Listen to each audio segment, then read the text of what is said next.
The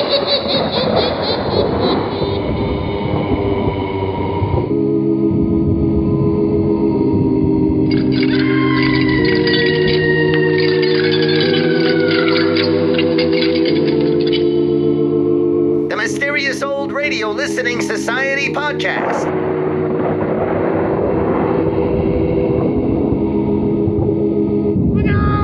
Welcome to the Mysterious Old Radio Listening Society, a podcast dedicated to suspense, crime, and horror stories from the golden age of radio. I'm Eric. I'm Tim. And I'm Joshua. We love mysterious old-time radio stories, but do they stand the test of time? That's what we're here to find out. Today, we celebrate the centennial of the one and only Jack Webb. In honor of his 100th birthday, we've chosen an episode of Dragnet recommended by our mysterious listener, Tim.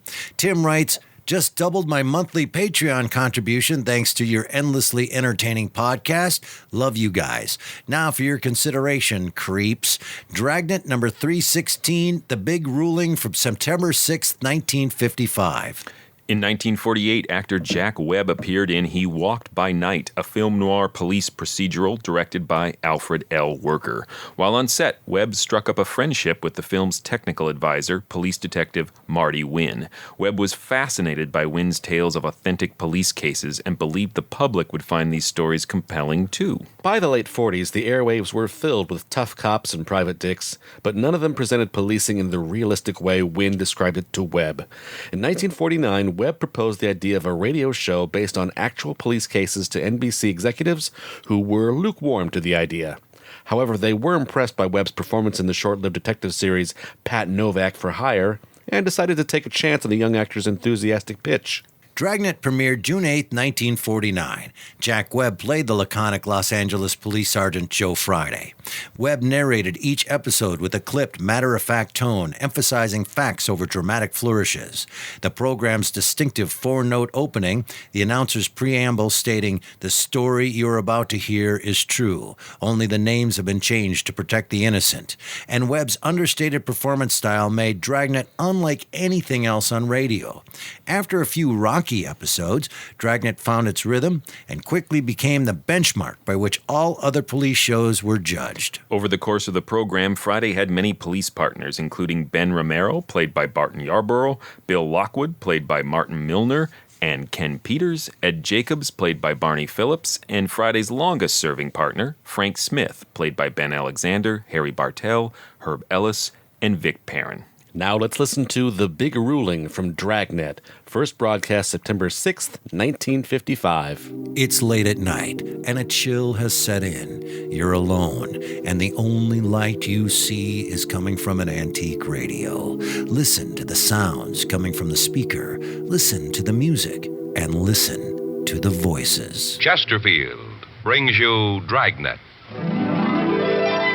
Put a smile in your smoking. By Chesterfield. Smoother, cooler, best for you.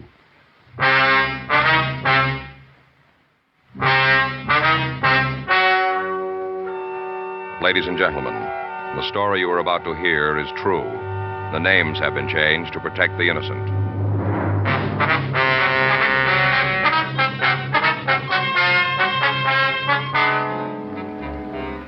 You're a detective sergeant. You're assigned a narcotics detail. You get a report that a supply of heroin has reached your city. You don't know who's got it or where it is. Your job? Find out.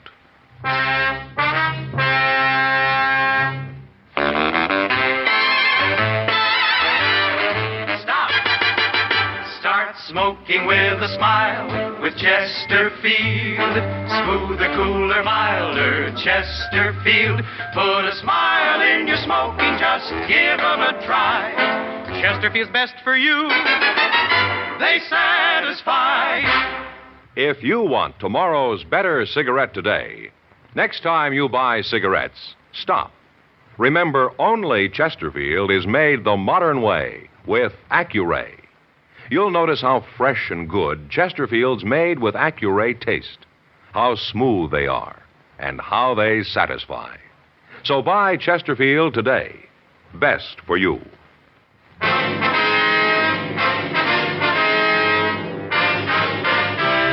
Dragnet, the documented drama of an actual crime. For the next 30 minutes, in cooperation with the Los Angeles Police Department, you will travel step by step on the side of the law through an actual case transcribed from official police files. From beginning to end, from crime to punishment, Dragnet is the story of your police force in action. It was Monday, May 23rd. It was cool in Los Angeles. We were working the night watch out on narcotics detail. My partner's Frank Smith. The boss is Captain Walter. My name's Friday. We were on our way back from questioning an informant, and it was 10:46 p.m. when we got to the First Street station. Narcotics squad room. You think Bronco's holding out on us? I don't know. Well, if we don't turn something pretty soon, the stuff will be all over town. Yeah. How about a cup of coffee, Joe? Huh? Coffee. You want a cup? Sure, if you got some. Yeah, I brought a thermos from home. Oh. Made it myself the way I like it. You know, strong. Mm-hmm. I got some cups. Wait a minute. You don't need them, Joe. What? Don't need them. I got cups right here on the top of the thermos, 4 of them. It's some gadget, huh? Look at that. Kids gave it to me for Christmas. Of course, Faye probably picked it out. Mm-hmm. Oh, look at her steam. Really keeps the heat in. Yeah. Well, go ahead. Drink up. Thanks. What's the matter? Something the matter? No, you were right, that's all. What do you mean? About it being strong. Oh, yeah. When I want coffee, I want boiled water, buddy. Mm-hmm. Well, this stuff's got some taste to it. It sure has. Well, aren't you going to finish yours? Well, I'm not thirsty right now. Oh. Hey, you know, Joe, I just realized something. All these years I've been working with you, it never dawned on me before. What's that? You don't like coffee. Oh, yes, I do. No, you don't, Joe. Not the real genuine articles, stuff they serve in restaurants, drugstores, or... Heck, that's not coffee. It's not, huh? No, this is coffee.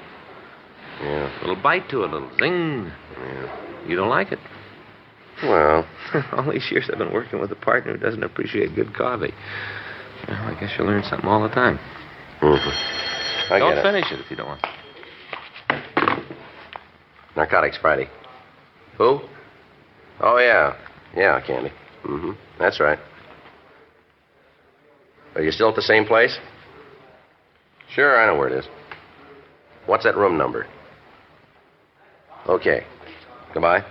It's Candy Delman. Yeah? You heard we were talking to Bronco tonight. Bronco tell him what it was about? He must have. At least Candy knows we didn't get anywhere. Huh? Says it's our own fault for not going to the right guy. And who's that? Him.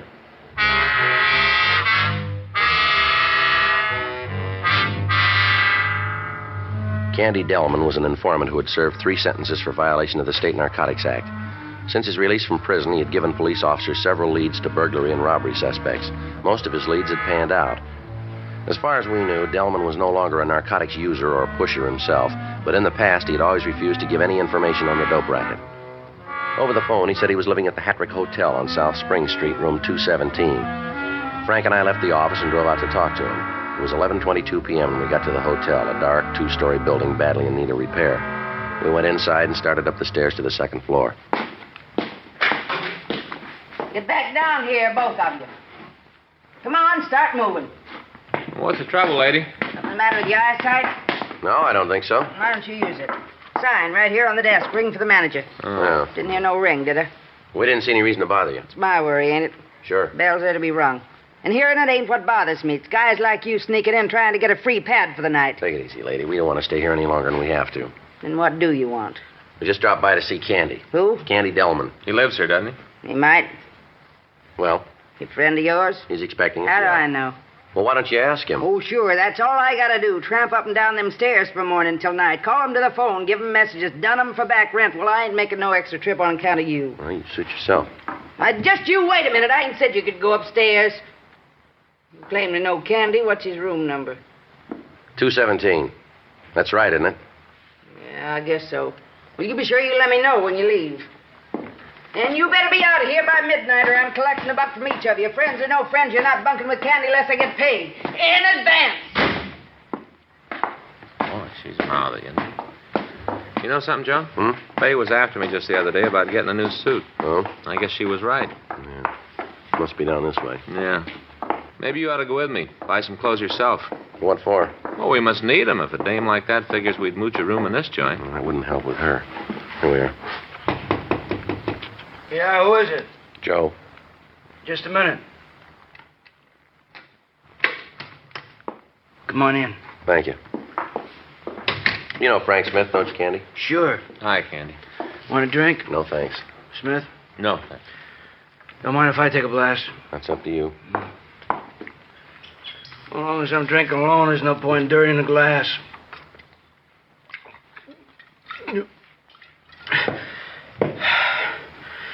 I guess maybe I'm turning into a lush, huh? You all right?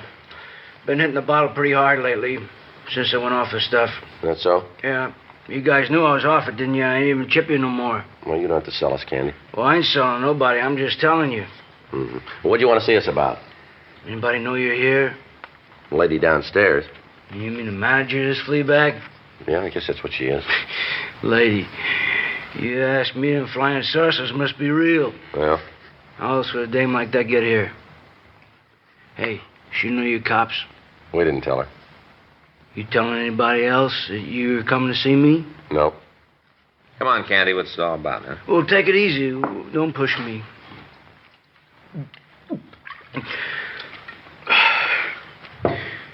Why don't you sit down? We're all right. You was talking to Bronco tonight, huh? Well? I bumped into him right after you shoved off. That's so. Yeah, asking a mule like him about H, boy, he's lucky if he can turn a couple sticks of tea. We're asking everybody. Didn't ask me. Well, we figured it'd be a waste of time. I've helped you guys before. No, not when it came to the stuff, you didn't. Maybe this is different. Yeah. I always figured a guy gets hooked, that's his own business. He done himself. Mm-hmm. That's his getting hurt, too, yours truly. Mm-hmm. I've been hooked 3 times, I don't know. Yeah, you should. Guy wants to kick it, it's up to him, too. Mm-hmm. And you can stick him in a joint, send him to the hospital, maybe he'll get rid of the habit for a while, but if he wants to kick it for good, he's got to do it. Mm-hmm. Nobody else. It ain't easy either. Guy's own business is what happens. Whether he goes for a ride or gets off. All right, come on, Candy. What are you getting at here? Horse you're looking for, it ain't just going to guys, boy. You mean kids, too? Yeah. How do you know that? Fella asked me if I wanted to make a buy. I thought I was still shooting caps. What fella? Mm-mm. Come on, we'll stand in front of you, Candy. Well, you take it my way or you don't get it. That means no names. All right, give us the rest of it. Well, like I said, he asked me if I was interested in a buy, and I told him I wasn't. Yeah. He said that was okay with him. He had plenty of other customers. He cut a lot thinner for some of them. A pro like me, I might know the difference. Mm-hmm. Kids just offer the weed, they wouldn't care. He said he was only making me an offer as a favor, you know. Mm-hmm. Did you ever buy from him before?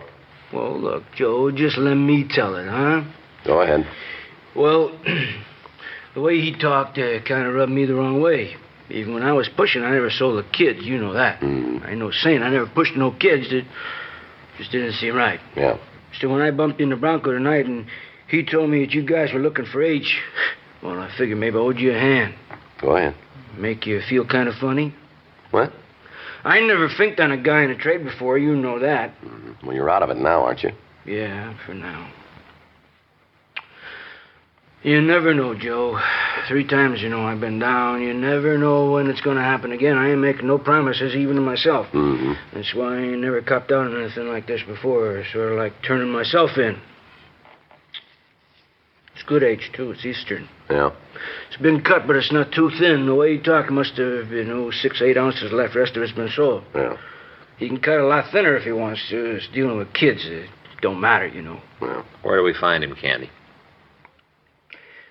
You ever hear of Walker Drive, Hollywood Hills? We can find it. Well, it's not much of a street. It's just 4 or 5 blocks, dead end. Hmm. Cuts off a Laurel before you get to Mulholland. Well, go ahead. That's it.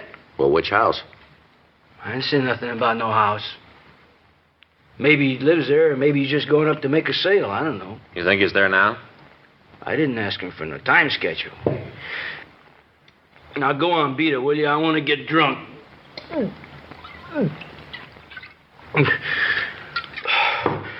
Oh, hey, look. There's something about you guys that keeps me sober. If you don't shove off, I'm going to run out of booze. You want to tell us what he looks like, Candy? You've had it, Joe. Yeah, I'm going to tell you something. You haven't given us very much. Is that so? Well, you know something? It's lucky for you I got principles about pushing the kids.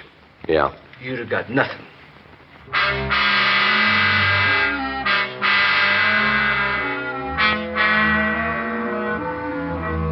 We continued to question Delman, but he refused to give us any further information. 11:46 p.m., Frank and I left the Hattrick Hotel and we drove up into the Hollywood Hills. We turned off Laurel Canyon onto Walker Drive. The street was only 5 blocks long, and there were approximately 20 houses on it. 12:22 a.m., we pulled up at the corner of Walker and Laurel, where we'd be able to notice anybody who turned into or out of the drive. 1:06 a.m., a man approached a Chevy convertible parked across the street from us. We knew he'd walked down from one of the houses on Walker, but we hadn't been able to determine which one. He passed under a street lamp, and we recognized him as Sam Free, a known narcotics user and suspected peddler. Hold it, Sam. Huh? Right where you are. Hold it up. Oh, sure. Sure. Turn around, Sam. Put your hands against the side of the car. Yeah. He's clean. You guys know me. I don't carry nothing. Mm-hmm. Hey, what you doing in my pockets? I ain't got no gun. You said so yourself. Now, where the heck did that come from? Why don't you tell us? That's the stuff jar. This all you got, Sam? Well, is it? Yeah. You're coming up in the world, aren't you? What do you mean? A couple of months ago, all we had you pegged for was a user and a small-time pusher. It's a lot of H. Where'd you get it? Well, now, you know better than that. You're in trouble, Sam. Okay, you found the stuff on me. That means I'm going to do some time. A lot of time. Well, whatever it is, I'd just as soon be in one piece when I come out. Who's the car belong to, Sam? What car? This one right here. Huh? You were getting into it, Sam. Was it? I'll give it a check. Okay. All right. It's my car, so what? I'll still check it. Who fed you? What? To where I was. You're not hard to find, Sam. Yeah? You've been looking for me over 3 weeks now. And so? Only you didn't know I was the guy you were after. Thank you. For what? For telling us when the H got into town. A lot of good it'll do. Mm-hmm. Another day I'd have been clean. You wouldn't have found none of it. Yeah? My own fault trying to get a good price. I should have taken what was offered. It's the real stuff, though. Man don't like to give it away. Mm-hmm. Joe. Got something? Yeah. Take a look in the back seat. Bunch of sweaters. Look like cashmeres. I bought them for my girl. It's her birthday. There must be some girl. Yeah. At least 40 sweaters there, Joe. Yeah? In all different sizes.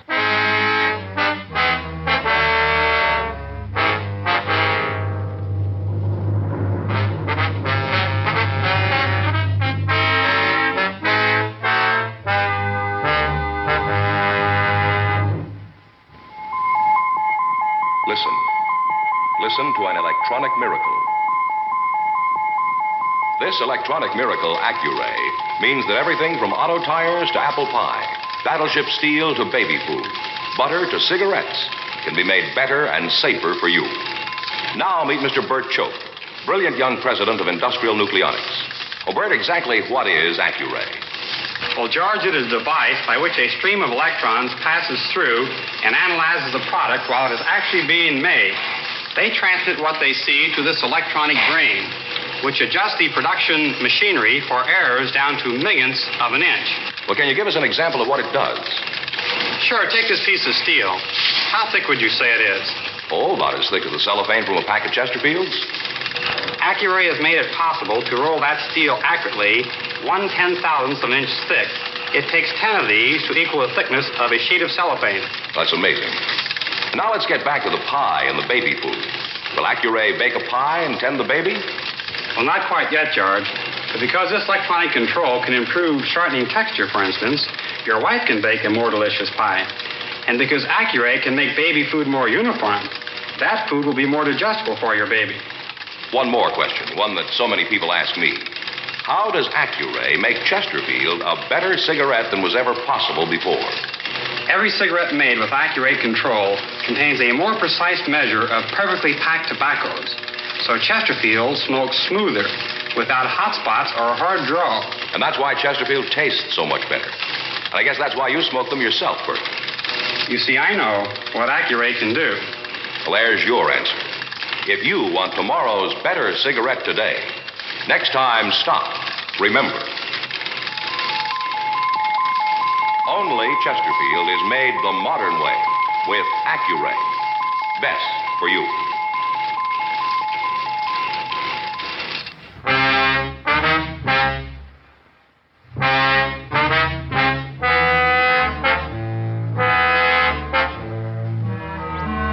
took the suspect, Sam Free, down to the main jail, and we had him booked on possession of narcotics and suspicion of burglary.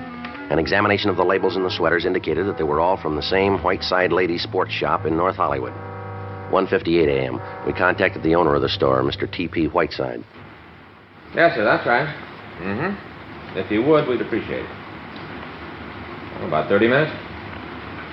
All right, sir, fine. Thank you. Goodbye. Well, he says they're stolen, all right. Well, why didn't he report it? Well, he didn't know anything about it until now. Well? It just must have happened tonight.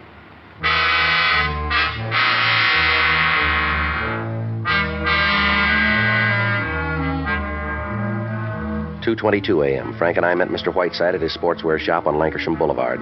At the rear of the building, we found a cut screen and a window that had been forced open. We called the crime lab and asked them to check the premises for any physical evidence. Mr. Whiteside made a quick survey of his stock, and as far as he could tell, the only missing item was a supply of cashmere sweaters. I just can't get over it. How's that, Mr. Whiteside? You fellas finding out about all this even before I did. No. Well, I've done my share of complaining about policemen. In the past, that is. Yes, sir. Whenever I got a ticket, I used to say to myself, ain't he got nothing more important to do than pull me over for going a couple of miles too fast? That's what I said. Yes, sir. I figured that's all you police fellas cared about, giving folks tickets. Never seemed like you was paying no attention to the real crooks around town. Mm-hmm. Guess I owe you an apology. It's all right, forget it. No. Oh, no, I ain't gonna forget it. I've been wrong about cops all these years, and you sure showed me tonight. Mm-hmm. Apology, that's what I owe. You gonna accept it? Yes, sir. Shake? You bet. You too, mister? Huh? You willing to shake with me? Oh, sure, you bet. Here. Say, about them sweaters you found. Yes, sir. Like you to keep a couple of them for your wives or girlfriends. No, sir, that's all right. Thanks anyway, Mr. Whiteside. You're entitled. Wasn't for you, I wouldn't be getting them back. It's our job. Oh, go on. Keep a couple anyway, No, won't sir, you? I'm sorry, we can't do that. Oh, well, I would offer the reward if I'd known about the burglary. Yes, sir, we understand. Well, it's your own fault. Nobody else is. You're to blame for it. How's that? No reward. Huh? Didn't give me time enough.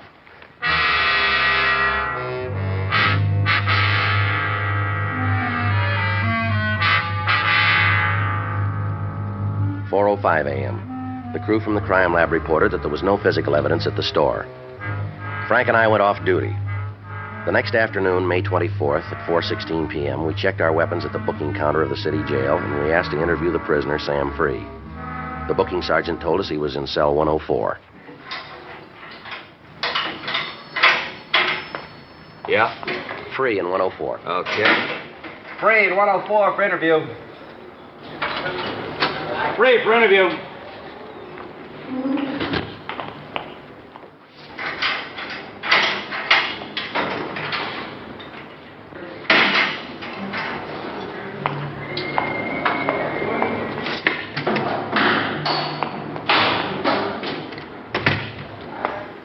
Sit down, Sam.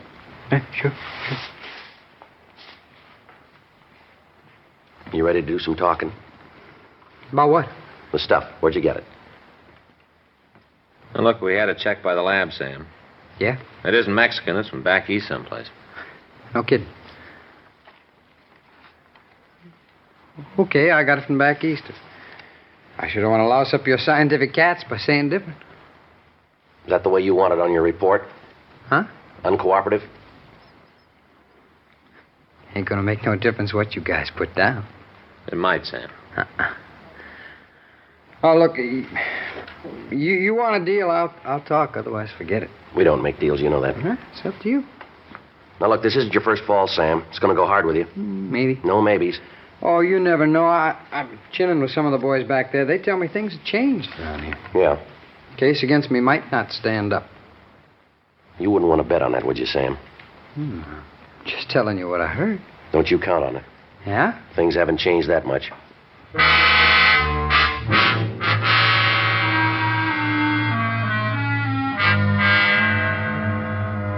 .4:31 p.m.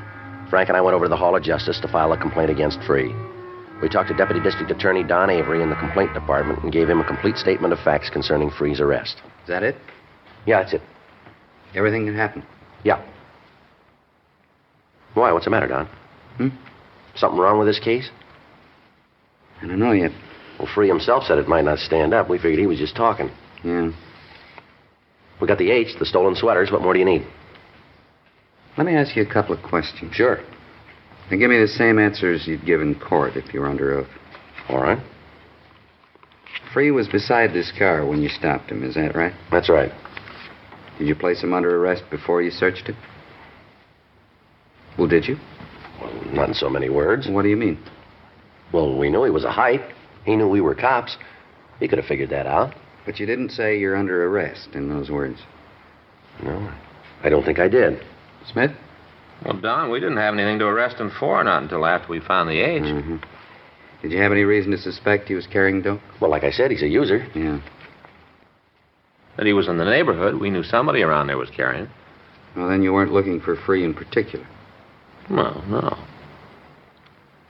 The way I get it, the burglary hadn't been reported yet, is that right? That's right. So finding the sweaters was a surprise. Yeah, it sure was. Well, we'll file on him. It may not stick. What are you talking about, Don? The evidence. Well, what's wrong with it? The way you got it. What? You heard about the exclusionary ruling, didn't you? Yeah. Yeah, Skipper had an assembly on it. Well? Look, Don, we're not lawyers. We're cops. Sure. Well, here's the way it operates. Evidence obtained by illegal search or seizure can be thrown out of court. Simple as that. Yeah? Federal government has the same ruling. Most of the states don't. We never have until now. Before, if a policeman committed an illegal search or seizure, he could be prosecuted. Lots of times he was. Uh-huh. But the evidence could still be used at the suspect's trial. Yeah. Doesn't work that way anymore. No? Well, look, maybe I'm just thick, Don, but it seems to me the only guy who's better off's the criminal. That's how I see it, too. Well, all right, now look. Suppose we do pick up a guy. Maybe we aren't right, but we think we're onto something. If he's clean, he's not out anything except a little time and trouble. Yeah. And if he isn't, we got some evidence. Not anymore, you haven't. Yeah, well, this just don't make sense to me. Well, what are we supposed to do from here on in? You want to make a search, you got to get the guy's permission, or put him under arrest first, or have a valid search warrant. Otherwise, it's illegal. Your evidence may not hold. Let me have that again. If you want to make a search, you got to get the guy's permission, or put him under arrest first, or have a valid search warrant. Otherwise, it's illegal. Well, now let's take Free, for instance. Yeah? We didn't have anything to arrest him on. As for getting his permission to search, well, I got a big picture of that. Mm-hmm. There was no way of getting a search warrant drawn, Don. We didn't even know what we were looking for. Well, that's the way it's got to be from here on in. Every time? Well, there might be some exceptions. I don't know. It's up to the courts to decide. But what if we're after somebody, a guy who's heavy? Yeah? Let's take a killer, maybe, so we want to break in. We supposed to ask him if it's all right if we break in? You can get a warrant. Yeah, well, maybe we don't know who he is. Maybe it's 4 o'clock in the morning. What do you do then? When it comes up, you'll get an answer. Well, let's come up right now. What? We got a dope pusher here. He's been selling H to kids. We got him made, dead to rights. Burglary, too. Now, you say he's going to get off. I didn't say for sure. Well, I don't even like to hear a maybe, not in a case like this. It's the best I can do, Joe. I didn't hand down the ruling. If you'd arrested him first, that'd be different. Yeah, and if he hadn't been carrying, he could have slapped a suit on us for false arrest. Only thing I can tell you, get a warrant, get permission, or arrest him first. Yeah, well, there's only one thing I'm going to tell you. It's not going to work. Maybe not. So just what do we do? Go back to pounding beats? Is that it? Look, I said we might not be able to make it hold up in Free's case. If we can't, you'll get him sooner or later. You've got him pegged. Next time, get to him so it'll stick. Well, don't worry about it. We will. Well? Tell me one thing, Don, before we do. Yeah? How much more stuff is this guy going to peddle?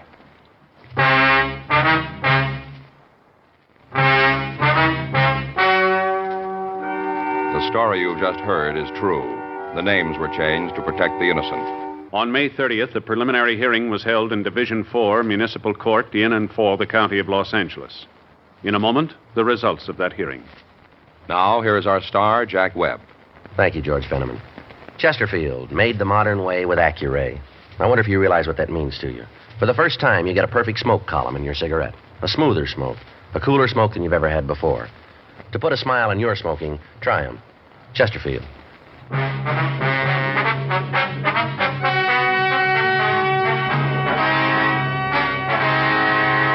In the case of Sam Arthur Free, the court ruled that the evidence against him had been obtained by illegal search and seizure.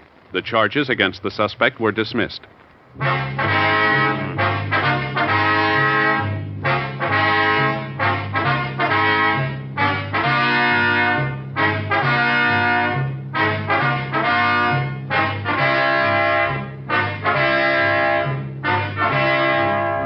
have just heard Dragnet, a series of authentic cases from official files.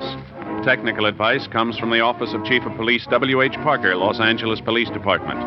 Technical advisors Captain Jack Donahoe, Sergeant Marty Wynn, Sergeant Vance Brasher. Heard tonight were Ben Alexander, Virginia Gregg, Jack Crucian, Herb Ellis, Vic Rodman. Script by Frank Burt. Music by Walter Schumann. Hal Gibney speaking. Watch an entirely different Dragnet case history each week on your local NBC television station.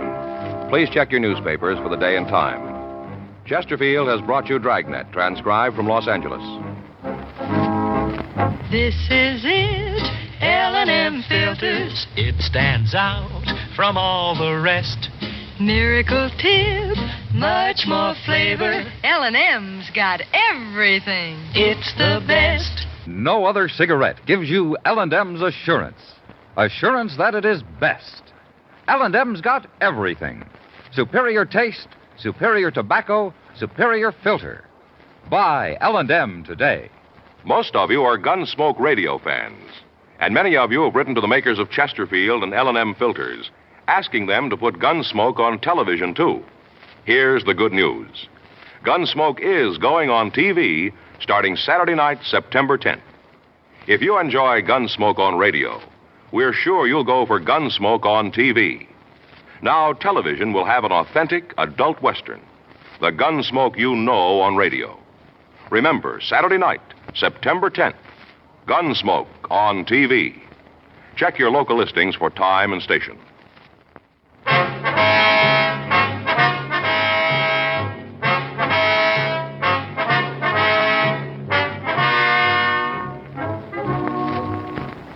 This is the NBC Radio Network. That was The Big Ruling from Dragnet here on the Mysterious Old Radio Listening Society podcast. Once again, I'm Eric. I'm Tim. And I'm Joshua. And that is it's a recommendation from a listener named Tim, but it's also a recommendation from a listener that we celebrate the centennial of Jack Webb. That was one of our many listeners named Mark. It's the most popular listener name in this podcast. Thanks, many Marks. So here's the deal. It's taken me a long time to come around to Dragnet, not just the radio series, but the television show and everything. It has been a last couple of years where people are like, no, Dragnet's great. I'm like, never really. But I'm starting to like it more and more and more. And we're going to discuss in this what are those things that used to bug me that now I'm starting to understand. I will say that Jack Webb will always hold a dear place in my heart for having what seems to be the greatest divorces of all time. I'm sure it wasn't. But to divorce your wife, who is Julie London, which you're nuts. Anyway, so and then to produce a show called Emergency very soon after and hire his wife as Nurse Dixie McCall, one of the leads, and her new husband. That takes a lot of... We've crossed that bridge. We're good. You and I, we're good. I'm going to hire you and your husband, and we're all going to hang out together. I don't know if you knew that, but no. That was Emergency. I mean, I knew London was married to him. And I can't remember her new husband's name, but he was... So he's probably paying alimony and her paycheck. Yeah. Ironically, think about that. All right, so here's the issue that I have with Dragnet that I'm starting to get my handle on. There's a lot of non-essential conversation. Oh, here we go again. That I'm starting to now appreciate. The coffee scene goes on and on and on and on and on about coffee. Yeah, again, but it's very real. It's very real, and that was his idea, is to capture stuff that felt more like real life. That's real what I'm life saying. Doesn't move at the pace of a radio drama. That's what I'm saying, is I'm starting to understand it now. That coffee scene is one of my favorite scenes in all the Dragnets I've heard.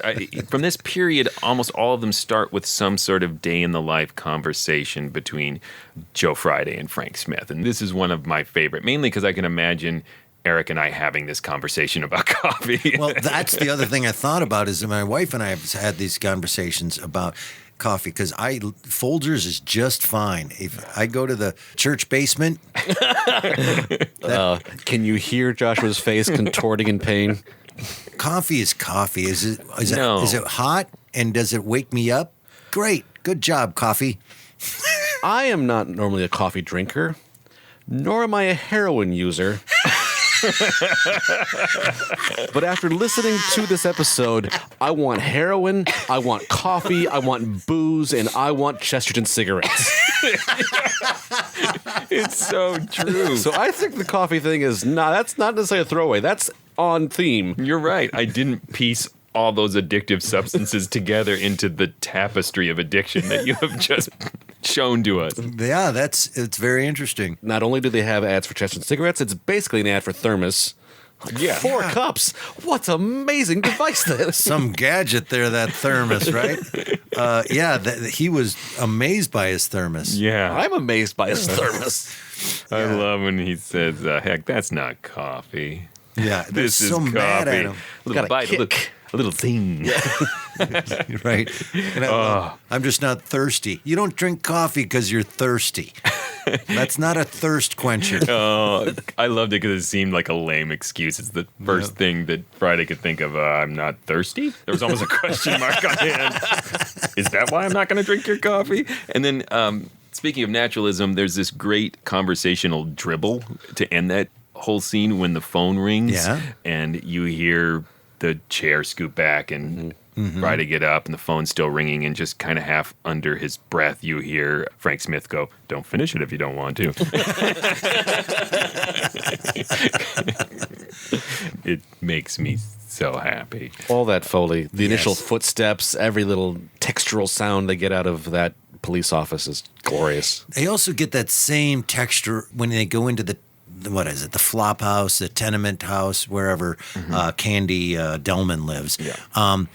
They spend enough time of just walking up the stairs, and it's not just footsteps. It's scraping. It's intermittently not footsteps on old wooden stairs. Yeah, it's not bam, bam, bam, bam like we do when we do Foley. It has that texture to it that it's not consistent.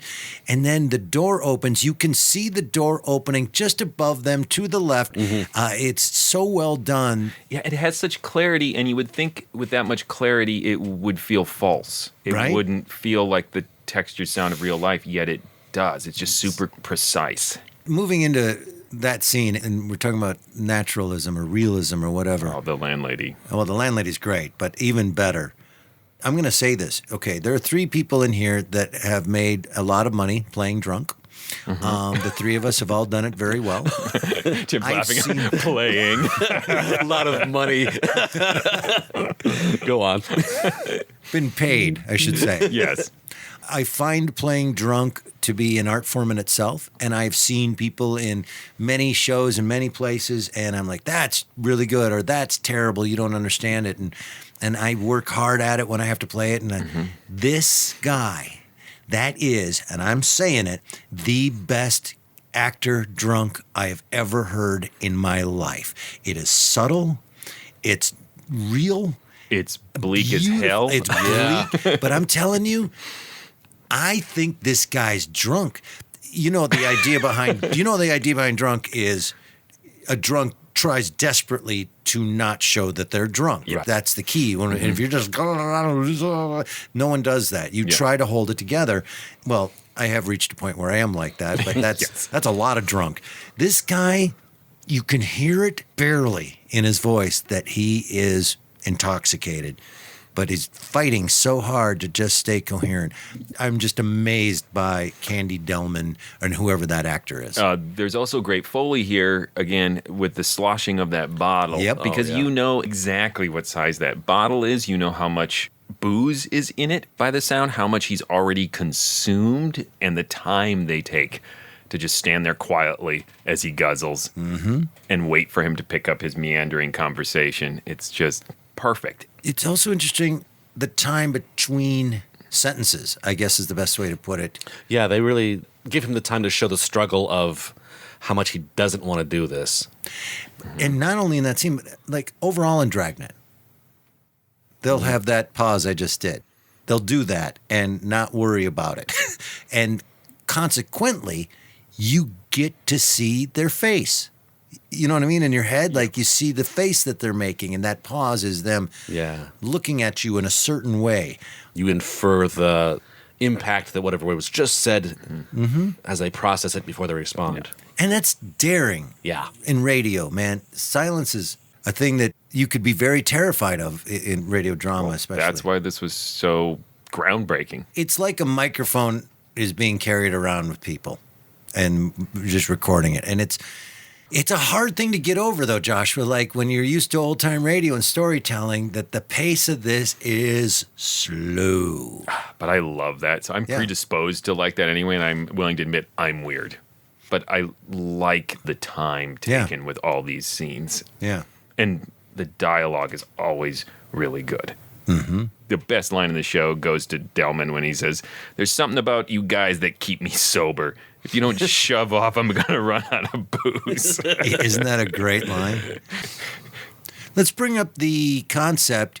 It's easy in today's world to say this line that I'm about to say, and that is, well, what's wrong with it? I don't know. I guess we are not in support of people having civil rights.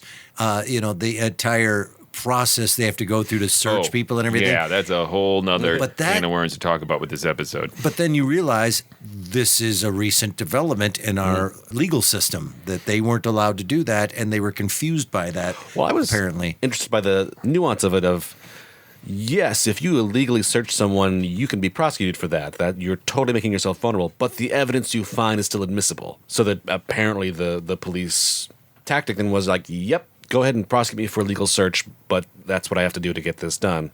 Knowing they probably were very rarely ever prosecuted for that. And this seems to be a recent development legally. I did some research on that, and this is Dragnet doing a hot take, what we would call it today, because it was in 1955, the year this came out, that the California... That's when we got civil rights? When we weren't... The state of California adopted the exclusionary rule, which previously had just been applied to federal cases. And it isn't until, I believe, 1961 that all the states adopted it or were made to adopt it. Right. This is something that was applied haphazardly and even then in different ways across the country. It was so new that they hadn't any experience with it, and that's why they made those huge mistakes, which it by was today's also standards... controversial. Yes. And it is still controversial. Is it?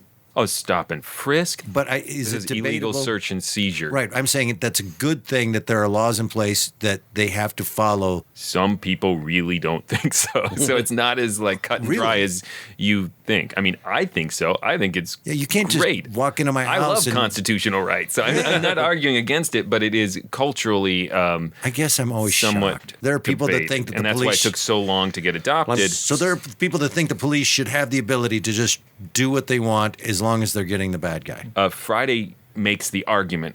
He takes the stance that the cops are right. Yeah. And so he's saying, well, what happens when the next time it's a killer? And we know he's a killer, but this stupid rule keeps us from taking him off the street. The story is designed in a way to show us that the cops were absolutely right. That's what this guy's doing. He's dealing heroin to children, and the stupid rule put him back on the street to sell heroin to children. It does not present a story in which the person was innocent. Right. That's the point of view. And when it happens when the person is innocent, that's when it gets horrifying. Well, and they describe it as you just have a little bit of inconvenience, which is not always the case. Yeah.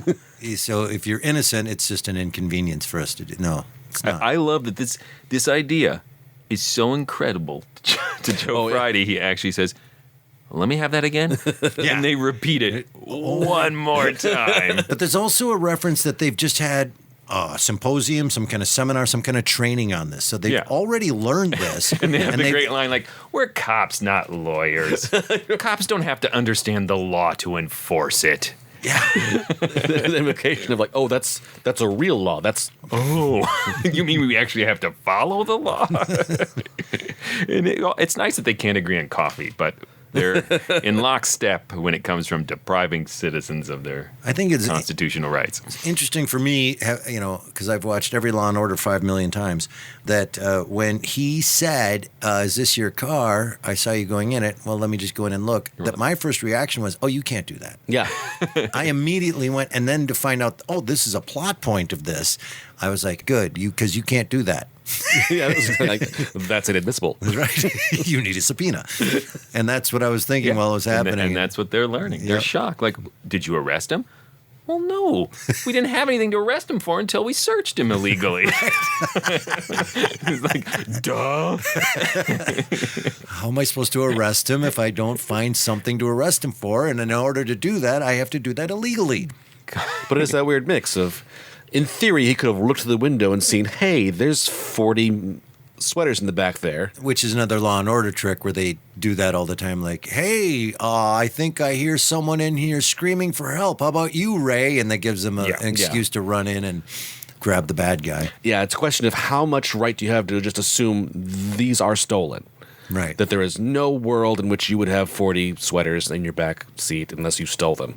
I like, though, when the dealer says, like, it's for my girlfriend. They're like, 40 of them in different sizes? Must be quite a girl. Right, right. The dialogue. She's a shapeshifter. And she runs a sweater store. I'm dating Odo. Nice. Oh, thank you. Nice. Tim liked that one. It's a deep cut. A Deep Space Nine cut. And we've lost our listeners. Dun, dun, dun, dun. But I like how each of these points is carefully set up with the illegal search and seizure. They go out of their way to have Mr. Whitehouse or whoever at the ladies' sports store say that I didn't even know they were stolen. So he hadn't reported them yet. They had no reasonable cause to suspect that these were stolen. Mm-hmm. It hadn't even been reported as a crime yet. The drunk's belligerence when it comes to describing this guy meant they didn't have a specific description from an informant. Yep. So really they were just randomly stopping a guy on the street. That guy's reaction to them is really odd too. Like, I always thought you guys were jerks, and now I'm going to shake your hand. I think that was meant as a little comedy color, but it was a fun moment where he was like trying to be sarcastic, right? Like, you finally found some real crime. Let me shake your hand, that kind of thing. And you usually are just pulling me over and giving me tickets. I couldn't quite decide if the intent was that the character was sincere or giving him grief. I read it as genuine because he's trying to push these sweaters off on Friday and his partner. That he kept trying to give him that those sweaters made me think red herring. Like, this guy was involved in stealing. You got to listen to more Dragnet. You're still in that mode where it's like, there's an important clue. Right. That's exactly right. I thought, he hired the guy to steal from him so that he could get the insurance money for his cashmere sweaters. Follow you around in a day where everything that happens to you, you go, a clue. You knock over a glass of milk and dun dun dun. That's going to be important later today when I clean up this milk. I'm laughing because it kind of is like that. I think about, I chose this route to this place. What's going to happen? What if I had taken that other route? Then this thing wouldn't have happened to me. So I think I may have shared this with you before, but for our listeners, here's my anxiety after watching a lot of CSI, that I at some point will die under mysterious circumstances, and CSIs will have to recreate whatever ridiculous way I spent the last 3 or 4 hours of my life. Why did he go downstairs, come back up with an empty grocery bag, then take it? It's because I'm stupid. I don't want scientists exploring, like, this man was stupid. Mine will be, from what we can figure out, it was 8 straight hours of Law and Order. Another one, huh? Another Law and Order death. The last thing I want to say about this is the landlady's performance, I thought, was phenomenal. I had the same reaction you had to Delmon's performance as hers, because I thought with just a couple lines of dialogue, she paints her entire existence. Mm-hmm. She's widowed or never married, a chain smoker. The clientele at her establishment has forced her to adopt this defensive around-the-clock posture until it's just like second nature to her. It was just dreary. I think people forget how dreary Dragnet is. I mean, it's real life is depressing. So when it becomes this real, it's sort of like, ugh. And the follow-up of, we need new suits. Yes. Yep. We look like we belong here. I don't like this. And I think it's a nice touch that they don't get out of that by telling her that they're cops because they don't want to blow their informant. So just take her crap. Let's throw it to the vote, Joshua. I love this. This is a classic to me, but honestly, I've developed a huge love of Dragnet. It pretty much started a year and a half or 2 years ago when our podcast pal and Patreon supporter Amy Pavi was on and brought us Dragnet. And I think before that, I had vague recollections as a child of seeing Dragnet on TV and finding it really boring because I was 8 exactly or 9. What I was saying. And so I didn't really pursue the radio show, and I listen to this almost every night. It's also a perfect radio show to fall asleep to because it's super quiet, monotone and quiet. So my wife's like, yes, we can listen to Dragnet. And I'm like, yes. It's the golf game of old-time radio. So I think this historical element here makes this just an amazing episode, that it is written in direct response to the California ruling that came out that year. Just makes it just a great little time capsule. And then on top of that, it's super well written. Even though I utterly disagree with Friday's point of view, it's fascinating. Right. Although I understand his point of view. Yes. Yeah. There's no especially denying. that's what you're used to. Yeah. Well, and not only that, there's absolute logic to that point of view. It's not insane.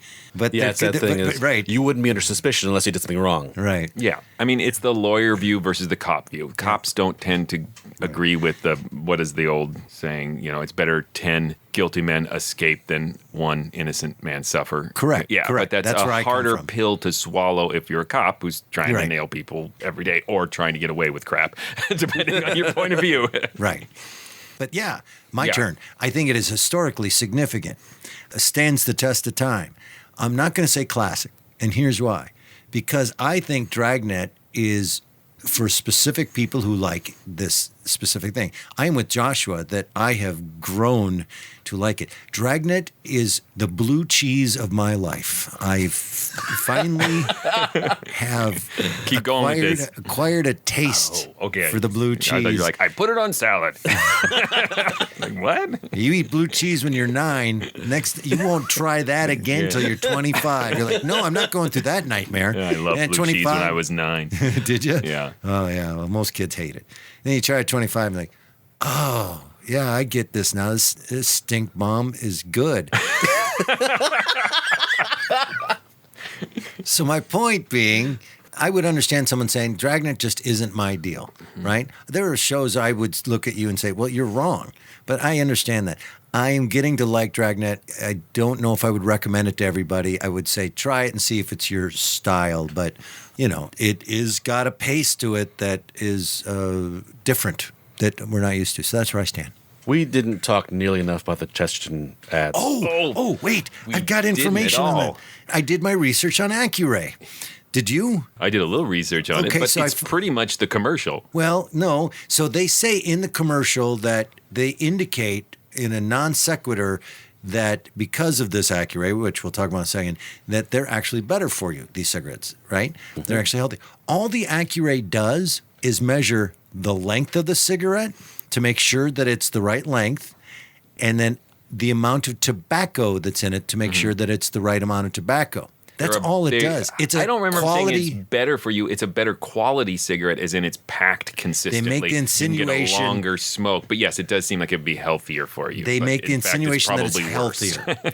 And there's also an Accuray company now. It still exists. I think it's mainly medical. business. It's ironic. It removes tumors, mostly from the lungs. It's not better for you. It's best for you. So, yeah, you're right. Right. So the Accuray now is a... Accuray was playing the long game there. We'll start with the cigarettes. And then, it is in 50 years... What do you call like a ray that's a knife? Like a knife ray? I don't know what that is. Yeah, let's call it a knife ray. A knife ray. And that removes tumors and such, cancerous things. But the commercial itself... What a great jingle. Oh, well, that's the thing, is at the very top. Yeah. When they're like, start out, you were working narcotics detective of the LA Police Department. And then the jazzy music starts. I thought, great. We're going to start out in this sort of nightclub atmosphere. Yeah, it's like it's opening with a striptease. The jingle is catchy. It's Pied Piper-esque. Put a smile in your smoking is a weird thing because I instantly just thought of nicotine-stained teeth, tobacco stuck between it. Spoken like a guy that doesn't smoke. And then the other part I liked was going into the laboratory. The those second commercial. And you had all the beep, boop, beep, boop, beep, boop, beep, boop, computers and like ticker tape readouts coming out. It was like a documentary about Accuray. It was phenomenal. I literally checked to see if, like, I listened on my phone, like, did I skip to a different episode? Yeah. Right. Is this Dimension X? What happened? I'm sorry, you were going to give your verdict, but we got excited about those commercials. Well, that was part of it, is the very top. For as much as Dragnet is frequently, like, dry, methodical, then there was this hip music, like, it's an advertisement, but you've bought me already just because I'm invested. This stands the test of time as a really great episode of Dragnet. It really shows off what is unique and special about Dragnet. Of never would I have imagined, like, oh, there's kids getting heroin, that it's going to end with a highly debated litigious point. And that, he walks. And you can see the sort of preaching aspect of why they chose that route, but it's interesting that you can listen to any episode of Dragnet and not necessarily know what the resolution is going to be, either guilty or innocent or related or not. All right. Tim, tell them stuff. Please go visit ghoulishdelights.com. That is the home of this podcast. You can listen to other episodes there. You can comment on episodes. You can vote in polls. Let us know what you think about them. You can also link to our social media pages. State your opinion there. We just want to hear your opinion. You can also send us messages and let us know episodes you'd like us to listen to. You can also go to patreon.com/themorals and, you guessed it, support this podcast. We really, really need it. Yes, thank you. You can also go to iTunes and write a review. Just think about, how can you help us today? Also, you can see us perform live. We do live recreations of the original broadcasts of old-time radio shows, including commercial sound effects for people doing all of it. We also do original in the style of old-time radio shows, and we are currently here in March of 2020 under a contract, I guess, but we are with Park Square Theater for a nice long time, working with that wonderful theater space, and you can check us out and come see us perform by going to mysteriousOldRadioListeningSociety.com. There you'll find that schedule and much other information, more information, I should say, about us. What is next? Up next, we have another listener request, and it is Ancient Sorceries from Escape. Until then... Look out! Well, I want coffee. I want boiled water, buddy. Well, this stuff's got some taste to it. It sure has. Well, aren't you going to finish yours? Well, I'm not thirsty right now. Don't mind if I take a blast? That's up to you.